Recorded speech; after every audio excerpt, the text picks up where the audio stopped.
Ako din dili malinton sa federation kaya ako na-build na friendship dami sa pagbula na mo sa sports.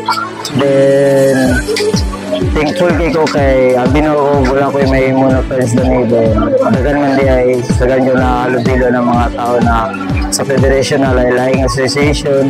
And ako madala po sa balay na ako madala sa balay na be get kanin dapat mapataas ang pasensya para sa basketball na lagi mabuhat na physical diligid siya mapadala sa kaulit din. Then mora to din magpasalamat din ko sa mga elders na pag-invite na ako sa kuwada ni sa mga church. Ako madala sa mga nahitabo sa federation kay kanang every morning sa mga devotionals.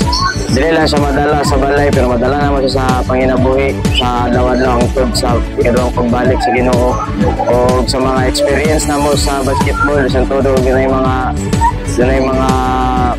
physical o physical kaya lagi ang basketball physical man pero wala ya po na mo gipa kuha ng mga kalagot among nagpahibos sa yapon ni hindi malimutan diri sa among federation kay mao ang pagtinabangay sa usa-usa samot na og sa player sa basketball, volleyball ug uban pa pumuntahan po nato na og patient kaya kung walay patient dili magkadimawa ang atong buhaton o makihalubilo sa ubang mga youth o nice po kayo kay daghan po niyo matunan diri sama sa pagbago sa imong kaugalingon o usa pa malayo ka sa mga dili maayo nga butang. Dili na malimutan diri sa federation is ang gyud ang gina-lecture sa mga every time nga mag-devotional ni kada morning dagan kag malayo nga knowledge about kay God.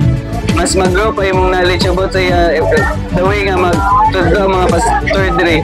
Ang dili malimtan sa federation is ang lesson sa devotional.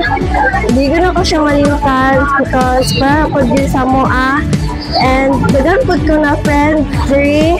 Di ko malimtan sa federation is dugay gihatag akong jersey.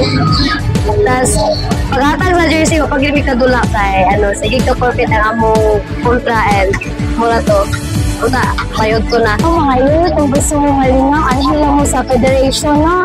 Kailangan daghan kayo ng mga maila-ila dali ng mga mahigala ninyo or kung gusto mo makakita ang partner, basta dali sa federation nyo makita. So, mga kabatanunan, join mo sa federation next year.